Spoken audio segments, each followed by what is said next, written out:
Hello, and thank you for joining me today. This is January 7th, 2020, the time of clear vision. And I just wanted to let you know that there's a little bit of a shift in the things that have been going to take place today.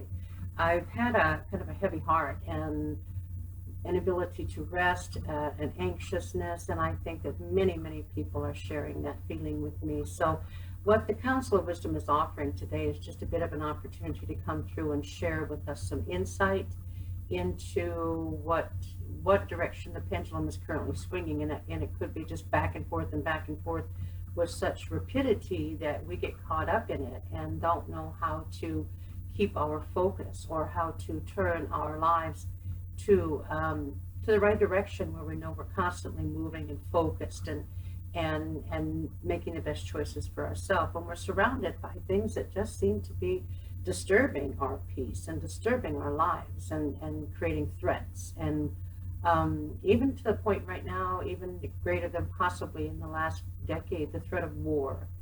And the United States not feeling quite so secure in their big brother, big humanitarian efforts that we've always proffered as, or proclaimed that we are.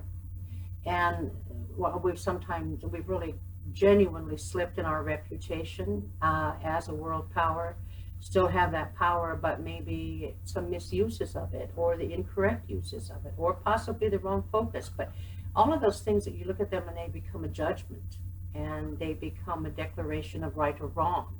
They become an assertion that there's a better way, or the right way, or the wrong way. And the idea behind what's happening with us right now is what they gave to me today is like we're in the middle of a battleground. And we have forces on every side, and forces above, forces below, forces to the left, and forces to the right. And we get caught up in that angst that is created by that. And it becomes very difficult to stay focused. I mean, to keep your focus means you put blinders on, you become myopic. And by the same token, you can't shut yourself off from it and become detached from it, because we're in the midst of making history, and these monumental moves, universal moves, planetary and solar and galactic and multi-universe. So it's no question, there's no doubt, or it's not baffling to us that we should be feeling this amount of angst and this amount of unsettlement.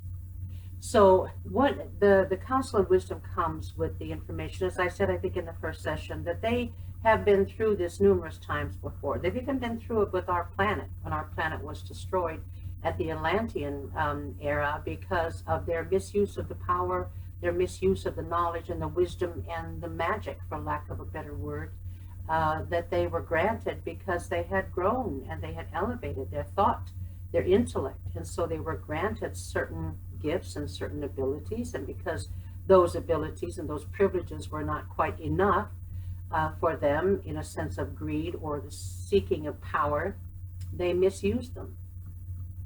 And as a result of misusing those, not for good, and not even for balance, but just to create an imbalance, to create within themselves more power than those other elements or elementals or beings or inhabitants of this planet at the time. They wanted to be in the position of circumventing their right to power, in order that they may exercise their greater right to power over them and make them subservient. And that has been the history of our planet. There's always got to be, an elevated society, an elevated group of people, an elevated idea, an elevated religion, an elevated thought concept, or scientific theory, or way of doing things, just a way of doing things, but mainly people taking their own distortion of truth, declaring it their truth, and thereby, since it's their truth, it has to be everybody's truth. And if it's not everybody's truth, then they want to beat them into submission to make them understand this is true. And we don't even have the capability within us, in our limited intellect and our limited spiritual abilities, to grasp real truth. We think we do. We think we know the truth. We think we know what is the best way. And because of that strife that we're feeling, and that strife that we're creating around us, trying to find a better way, in it, we're struggling with trying to determine, well, let's try this, and no, that didn't really work. And let's try this, and no, that didn't really work. And So we're looking for, and we must have answers to doing things a better way. And within the concept of the universal laws, the 7 universal laws, what we're struggling right now within that battleground is the polarity within our world and the polarity within our universal dimension, which says that there is the right and the wrong and the black and the white and the good and the evil. And in that, it's creating these opposite poles. It creates opposite poles in the belief systems of right and wrong, black and white, good and evil. But in all of that, in universally, those concepts are, all of those things are created to create balance. You can't have all one swing to one direction or all one swing to another direction and declare by banging your fist, I'm right and you're wrong. In that, we don't understand how the universe brings us to a point of bringing those 2 poles to the center of the pendulum that has swung this way and swung that way and swung this way. And all of a sudden it begins to swing less and less, and it stops in the center, in our center. And we find balance. So we're stuck in the middle of this battleground. And as beloved, so below, we have to understand that we're not isolated in our concepts. We're not isolated in our struggles. As above, so below means we are mirroring what is happening there, and by the same token, they are mirroring what we are creating. And so we have this conflict. There's a universal conflict going on because everything has to evolve and everything has to change. It can't stay stagnant, no matter how much we wish it could. We can't say that I've lived my life the right way and I've lived my life the best way, because we don't know that. We just don't.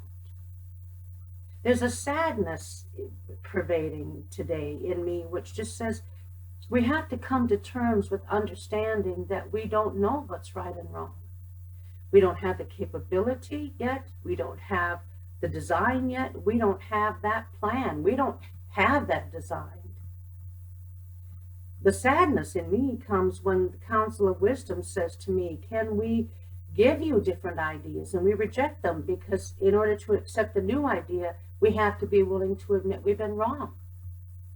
And we're so averse to doing that. It goes against our nature to say, within me, I have believed the wrong way.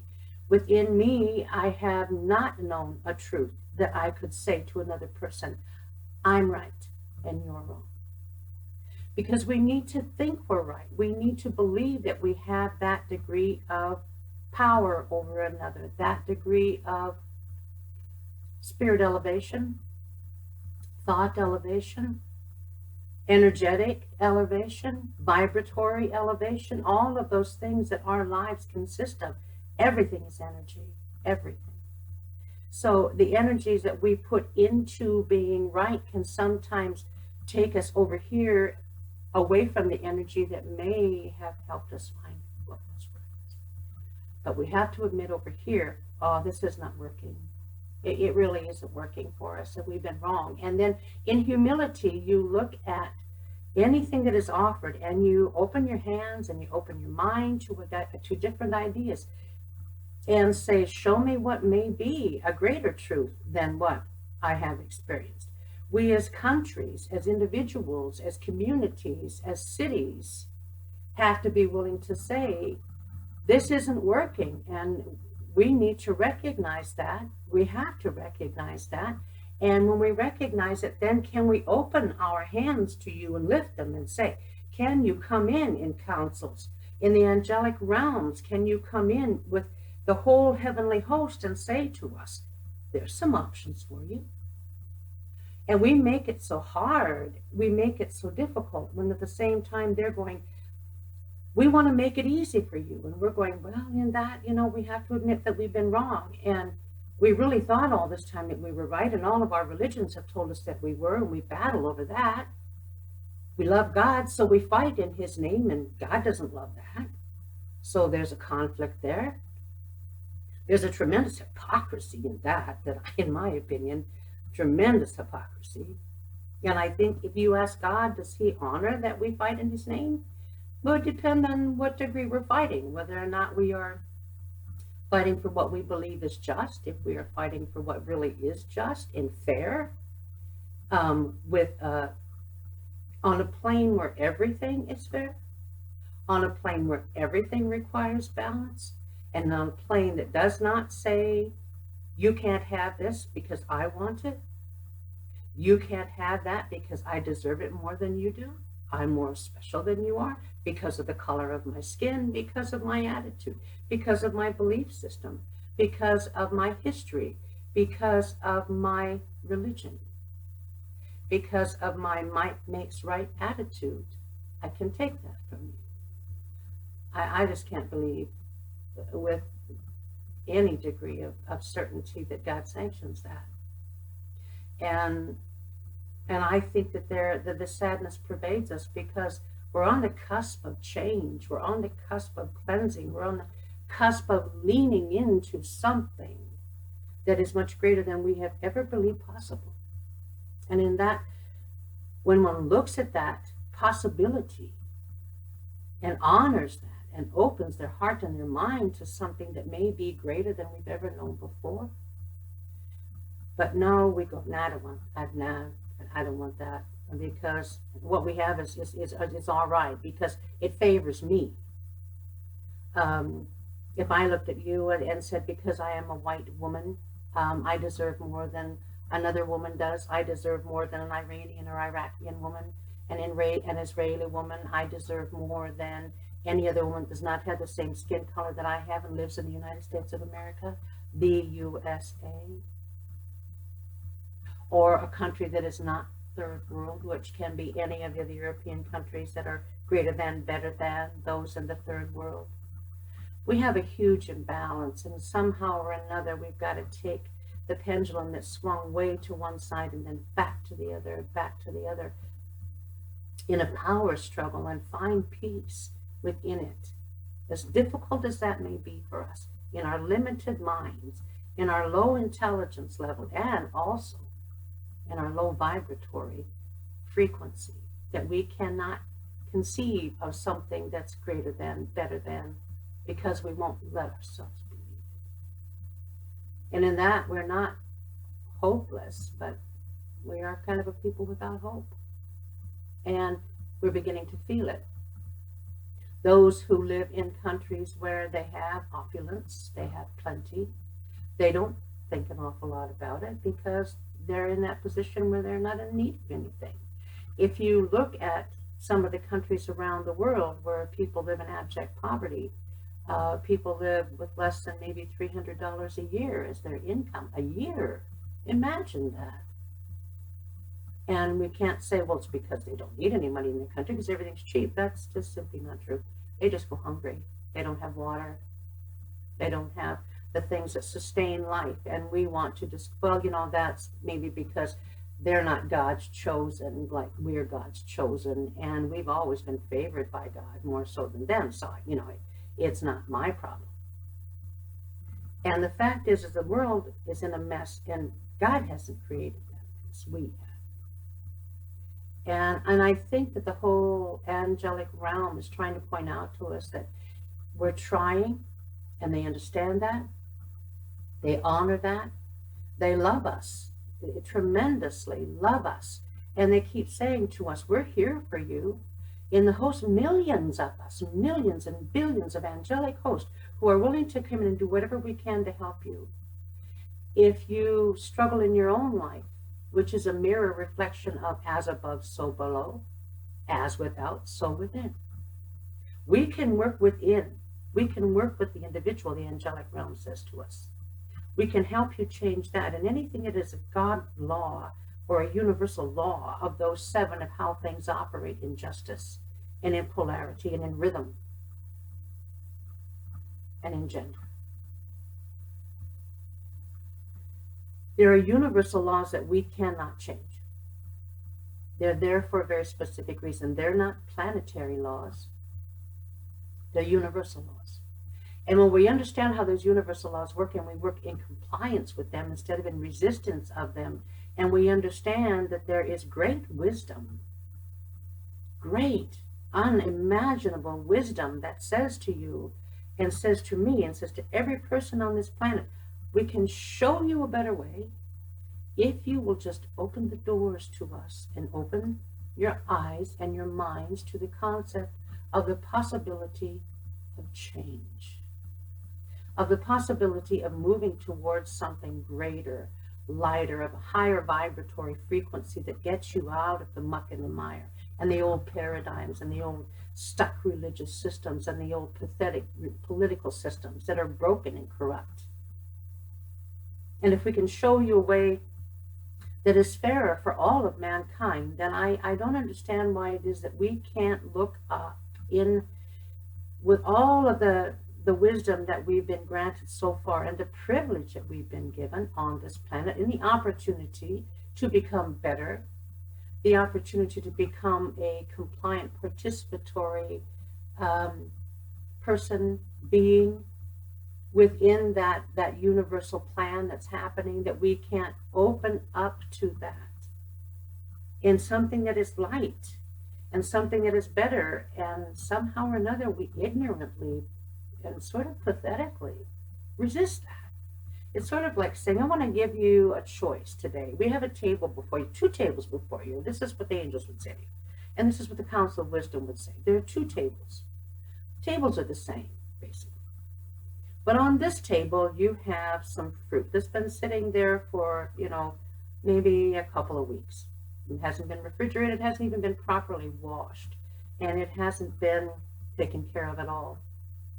People thought it would be okay like that, so they put it out there on the table, and they thought, well, if it hasn't completely ripened, it'll ripen, so it's all right. And then on this table, we have this beautiful, fresh, newly picked, beautiful fruit: apples, oranges, bananas, grapes, pomegranates, star fruit, dragon fruit, all of these wonderful exotic things, these wonderful things we've never really indulged in an awful lot. And then they say to us, so which of these, if we're given the choice, would you prefer to have? And we're looking at the table here on my left and going, I'm familiar with this kind of half-rotten stuff, and I've been consuming this for many, many years, for thousands of years, and yeah, I'm comfortable with that.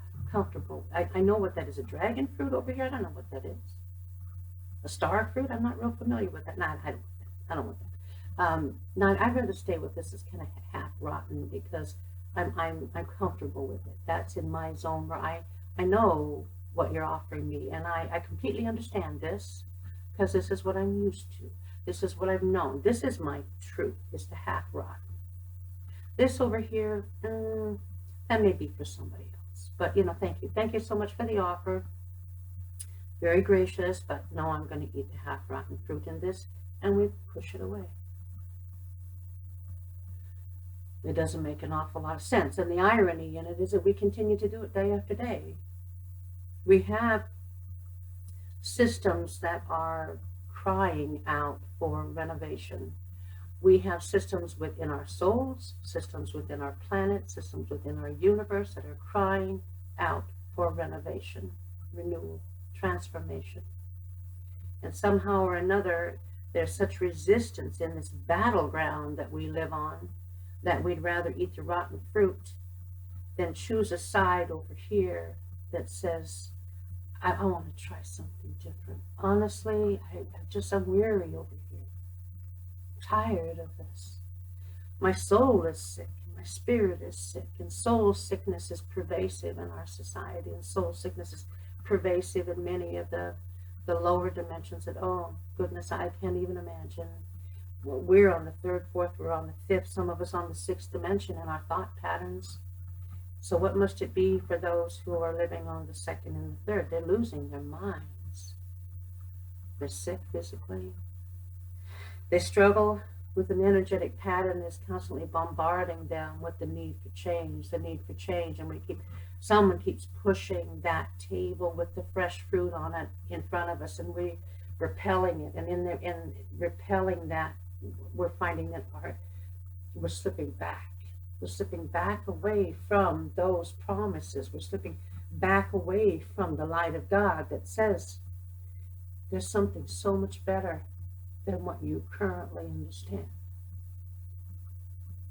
And so our soul sickness is mirrored in our societies, and The sickness that many people are feel when they're this struggle within their minds, this vibration that makes them go crazy and go postal, as we put it, because they don't know what else to do. We have people who become so violent. One individual takes upon himself all of that anxiety that the world is feeling because he can't move away from it. He can't repel it any longer. He doesn't have the strength because he has no spirituality that helps him do that. We look at our world and we think we're sick because of our diet. Yeah, that's true. And we think we're sick physically because of our environment. Yes, that's true. We have cancer that's rampant, leukemias, we have allergies, we have all kinds of things within our dimensional processes that are making us physically ill. But by the same token, we have many people who don't have those illnesses. We have people who are suffering from chronic pain and headaches because their spiritual energy is protecting them. Their spiritual energy is reaching for something greater and, yeah, reaching for the fruit and having a pomegranate now and then, which pomegranates and star fruit, dragon fruit, apples, oranges, bananas, any type of thing that's offering us sustenance is of a spiritual nature, feeds our spirit, and in turn our spirit maintains our bodies. Because our spirit is reaching up and knowing that our bodies are going to help us get there in this lifetime, in this experience, this particular experience. The spirit that we are, the energetic field that we are, needs to know that it can indeed reach for something greater. If our minds, our paradigms, our stuck thought lives, our perceptions of who we are, even which maybe we've come in here as a relatively new being and don't have any idea of what's going on, and so we're creating more conflict for those who do have some idea of how to reach for something greater. There's so many dynamics in it, and the only thing that is of certainty that I have experienced in 40 years is understanding that the only way to cure my soul sickness is to fill my spirit with positive energy, with love and kindness, with empathy, with a sense of fairness and justice. And the only thing in that I have found is I'm healthy, I feel balanced, I live at peace, and it doesn't make me any better than anybody else. It just makes me more attuned to being at one with something that isn't limited here and doesn't have the limitations of the thought life that we have here that I find so aversive and frightening. I find myself wanting to pull back away from it. I find myself wanting to isolate myself more and more all the time because of everything that I see around me. It makes me concerned for our future. We all feel that if we care at all. We worry about what's going to happen in the lives of our children, and we're all aware of that. But by the same token, we're just going, well, someone's got to fix this. And so we sit idly by and we wait for an inept and corrupt government to fix it for us. They can't fix their own lives. They can't fix their own ethical system within their own minds. And it's evident in what they do and how they seek power, thinking that power is going to change things. It isn't in power that we find it. It is in fairness, ethics, morality, justice, fairness. Fairness in that there isn't anyone more deserving of power than another. Every time we give them power, we give them ours. Then we feel more powerless. It's just such a downward spiral when we have the opportunity to go, geez, this really doesn't work. And I'm really tired of it. And I'm just weary of the day-to-day battle of get up every morning and go to work and come home to the same paradigm, the same thoughts, the same anxiety, the same angst and greed and corruption that I see on my TV, the same tension in everything around me, the same fears that we've had for thousands of years. We're afraid. We're afraid of change We're afraid of our own inability to make change. Fear is the most encapsulating, limiting, inhibiting power that the darker side of our universe has over us. It keeps us subjected to the old thought life because we fear what may be out there that's new to us. We fear giving up what we've worked so hard to obtain. We fear what we've spent our whole lives acquiring. We fear change to an elitist society. What happens if it becomes more balanced? How would we know? We've never experienced it. We've never given it a chance because we think we have to have power. We have no peace because we desire power, and we avoid peace because in peace there is no need for power. I'd really like to have you think about that. That's something that I was told many years ago when I felt like I wanted more justice in the world and I wanted more fairness in the world. And because things that happened to me in my life, things that happened to you in your life, personally weren't fair. They weren't just. And maybe something horrible happened to you and then no justice came. We have people in the streets crying for justice. Black Lives Matter, the Me Too movement, all of these different types of groups that are looking out for our planet, thinking this isn't just, because we're all about making money and being greedy, and I get it. It's just how things flow, and we're an economic society, and I'm not against it by any means. It's just that it could be utilized in a way that there's more fairness promoted by it, and then everybody has the opportunity to obtain something, which gives them the opportunity to obtain something else, and then the opportunity to obtain something else that's greater than that. I'm not talking about stuff. I'm talking about the opportunity to learn, the opportunity to study, the opportunity to get an education, the opportunity to have a little bit of free time and not spend their whole day worrying about whether or not they get to eat that day, whether or not they get to drink water, whether or not they have a chance of having a family that isn't going to die of starvation like many people do in third world countries that we ignore because we're all right. When they have a little bit of something, then they have the opportunity to stop worrying so much about whether or not they have a place to sleep that night and whether or not they have a meal and a drink of water. And when those basic needs are met, then they begin to look for something better within their spirituality. We become more spiritual beings. It's just a simple process that it seems so complex it's hard to understand. And because we've never really experienced it, we have the power structure, we have the powerful and the subservient, and the more powerful and the subservient, and the more powerful and the subservient. And what's happening is now we have these tremendously powerful people with projections of having trillionaires in this planet, while we have people starving to death here.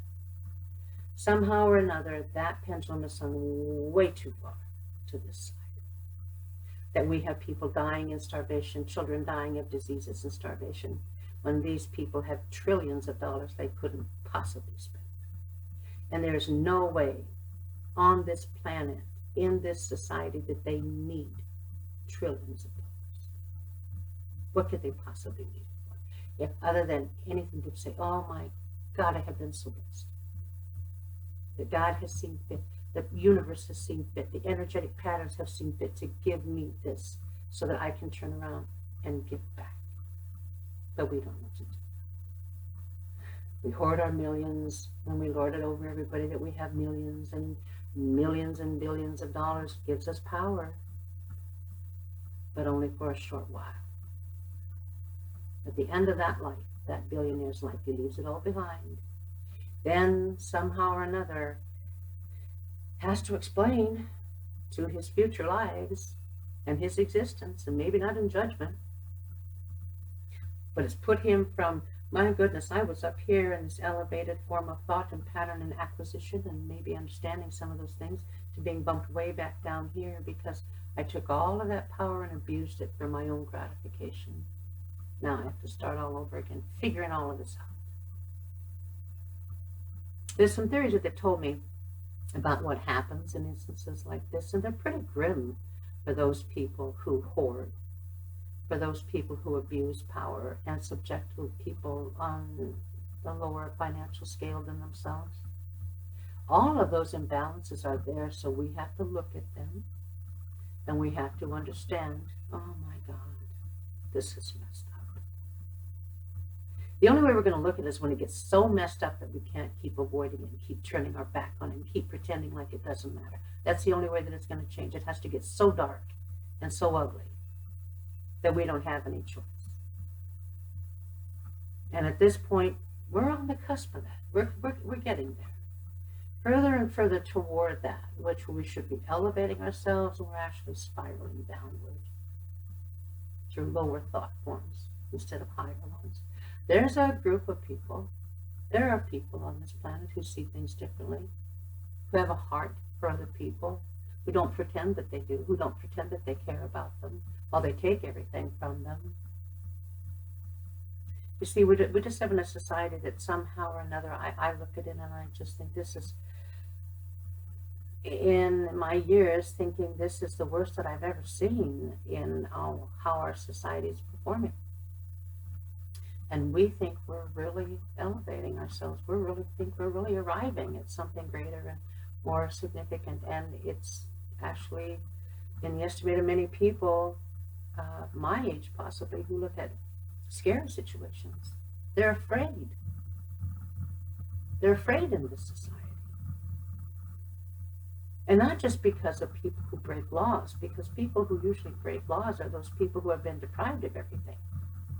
And they feel like they should be given something more than they have. But if you talk about robberies and thefts and those things, even murders, when they rob and take from people, their lives have become so distorted. It's just, the sickness in our souls is making us look at, we have to take off that whole thought life cat that we have that just crunches into our head, pushes our brain into the point where we just can't think outside of that itty bitty little tiny box that has our brains pushed into these little significant precepts, concepts, things that have said to us, this is the right way to do it. This works. And then when you look at it, it isn't working for us. It isn't working for our planet. It isn't working for the people of this planet. It isn't working for the elementals of this planet. It isn't working for the angelic beings in this planet. It isn't working for the animals in this planet. The birds, the bees, everything within this planet is feeling this strife.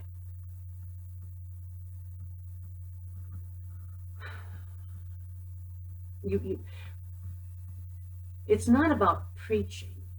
It's not about making people feel less than so that you can feel greater than. It is about saying it can be so much better. There's possibility. There's these dynamic beings that understand that they come from societies so far advanced that we are, by projections of those who have communicated with them, we're 5,000 years behind the rest of our universe.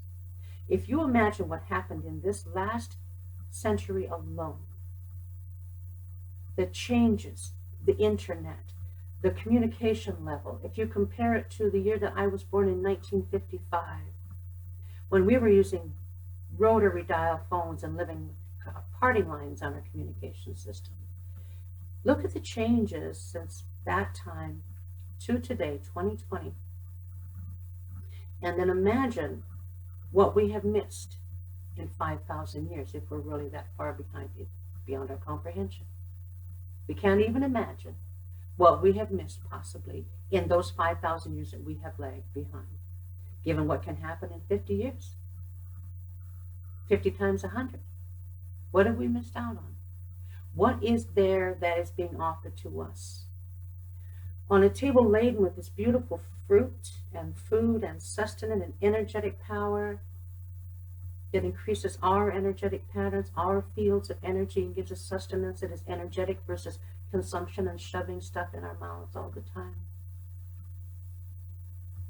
Consumption of staring at something that gives us a vibratory thrill, or stuck with our phones in our hands and our computers in our faces so we don't have to look at what's going on around us.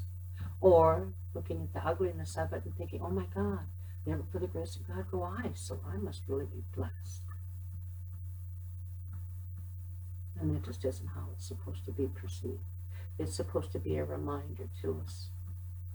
How ugly does it have to get before we decide that we can really, each one of us as individual listening to this today, or anybody else like that out there that is saying to you, there's something better.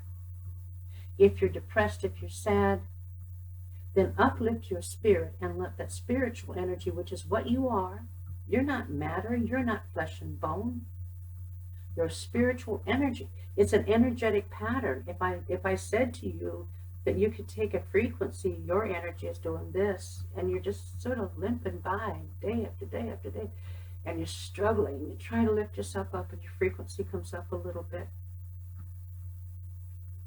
moving, and then at the end of the day, you just crash because you've done everything you could to get that frequency a little bit higher. And I mean a literal frequency. A frequency that vibrates. It's a vibratory thing that brings us up and down. If you imagine that you increase your spiritual energy to where you're doing this, and you're moving to the point where you move through your day. Not this, not the struggle and the limping up and down, but your vibratory frequencies elevating. And then all of a sudden you feel your whole spirit, which is what you are, lift up. And what your body does and what the world around you does stays here, because you're thinking, I'm going to feed my spirit today. And I'm going to breathe. I'm going to connect with something higher than myself. I'm going to connect with a frequency that lifts me here. And it brings me from low suffering to high vibratory, happy, at peace. And the more I do this, then the more I can reach down to help another beneath me to find their right frequency. And it starts with each and every one of us. Because if we don't fix what's happening around us, and we remain 5,000 years behind, we bear the risk of being another failed experiment. Like Atlantis, Lemuria, even some people say it's what happened to the moon. Tremendously failed experiment, trying to get people, trying to get entities, ETs, beings, elementals, beings, vibratory, energetic beings, to work with a higher vibratory frequency. We have microwaves now. Look what that did compared to using heat to cook our food. Compare that frequency. Look what the internet frequencies do. When you go on 5G now, find that frequency in your life. Bring yourself up there. And you find there's a happiness in it, and there's a joy in it, and there is somehow or another a confidence in it. And that's what I really love about this, that they're teaching me these things about frequency and living at a higher level, is there's a joy in it, and there's a confidence that I'm going to be all right. And when I share those thoughts, and if I do anything to be of service to that, then my frequency increases and increases and increases, and the more it increases, like underneath me as above, so below has to respond. It's how we elevate our society. It's how we elevate our friends. It's how we elevate our family. And if they resist, that's their choice. But they will be overwhelmed, and we're at the point where, as hard as it is to say, but as imperative as it is that I say it to the council of wisdom, we're getting to the point where we must really choose sides. Do we choose the side of the old paradigms and the old political systems and the old defunct ideas about the way that this world should be run? Do we give up on the idea of might makes right and maybe relinquish a little bit of power for a little bit of more peace? If we can find that within ourselves. And we indeed can. Every single one of us can. We can live a life that's happy. We can live a life at peace. We can live a life that doesn't include arguing and drama. There's so much drama. Everything on our televisions promote drama. Everything within our friends' lives, drama. And in all of that drama, we find what? Purpose? Excitement? No. We find a ridiculous and pathetic replacement for that energy frequency that we're looking for. That's all it is. It's just sad. Because in that drama is pain. And in this frequency is joy and happiness. And it's just sort of like you take a breath and you realize, I don't want any more rotten fruit. I'm really sick of rotten fruit. I'm sick of being sick. I'm sick of being tired. I'm sick of being worn out. And you grab that table and you pull it towards you. It's covered with these beautiful, beautiful fresh fruits. The exotic fruits we've never gotten to taste. Ideas, concepts we've never gotten to experience or even think about. I want to pull that table up to me and I want to embrace it. I want to put it right in my lap. I want to be gluttonous with things that changed my life, that changed my family's life. I want to embrace those wonderful things and push aside all of the old stuff that I've been watching corrode over the last 40 years of my life. It's rusty and it's dirty and it doesn't work anymore. Our whole system, if they don't flush it, we should. And then stand back and let everything flood us with this new energy and this new truth, and then to find a joy in that and get rid of the fear. I'm so tired of having to live in fear. I'd like to be able to go out and enjoy the sunshine. I'd like to be able to go out and socialize without worrying about somebody bombing me, shooting at me. People won't go to social events anymore for fear of that in some of the larger cities and little tiny communities as well, even ours. And it's just sad. But we're sad. And our thoughts are sad. And our concepts are sad. And we're just, the whole idea behind it is like, oh my God, why do we have to be so foolish? Why do we not understand that this whole host of angelic beings and gods and all of these different things out there that because we can't see them, we don't want to believe in them, because we can't see them, we're afraid of them, when all they offer us is love and beauty and kindness and prosperity and fairness and justice, all those things that we don't have. And still, you know, what is it, 99% of us will pull up the bottom table with food and go, oh, this is good enough for me. I've always had this, I've been used, yeah, this is good enough for me. You guys, yeah. That's what I see day after day after day. And I've watched it become more and more and more prevalent, that more and more people are trying to find some way of settling for this and making that all right. And it's just not going to be ever is it going to be all right. So they're reminding me that we're at the point of really getting close to the point where you better pick sides. And not a threat, it's just a reality. Our universe is moving, and if we don't move with it, and our galaxy is moving, and if we don't transcend with it, we get left behind. It's just as simple as that. Nobody can change it. I can't alter that. You can't change it by not believing in it. People think, I don't believe that, so it's not true. Is that true? Does that make any sense? If I don't believe it, it's not true. That'd be like picking up a $100 bill and saying, I don't believe that's a $100 bill. Therefore, it's not. So I throw it away. Is that true because you don't believe it? It's true to you because you don't know any different. You don't know yet that that's a $100 bill. When you believe it's a $100 bill, then it is a $100 bill. In your life. Each one is a different level, each one in a different dimension, each one of us on a different path, but each one of us have a service that we are to perform in some way, shape, or form, even if it's to ourselves, in order to get us to the point where maybe we're in our first lifetime here, in our first experience, maybe we're in our 15th here. So on the average, like 12,000 years that we do this before we can ascend. 12,000 years it takes us. to understand in this dimension. When we come in here as what, little itty bitty little tiny atoms and little frequencies, and then we have to expand and become this huge energetic field. I don't know. But I just know that it's all about love. And it's all about care. And it's all about justice and fairness. It's about the law of reciprocity. You get what you get what you give.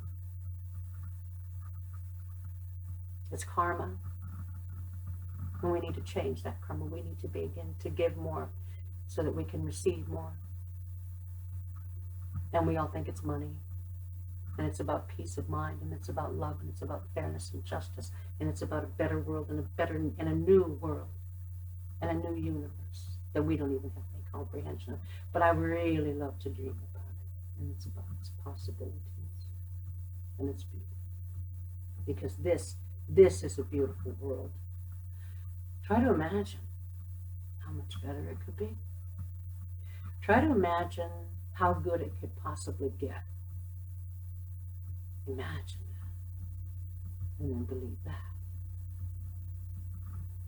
And with that, I will leave you, and I thank you for your time today, and I thank you for listening to what might be my pouring out my heart to you of saying it can be so much better when we learn to live in love.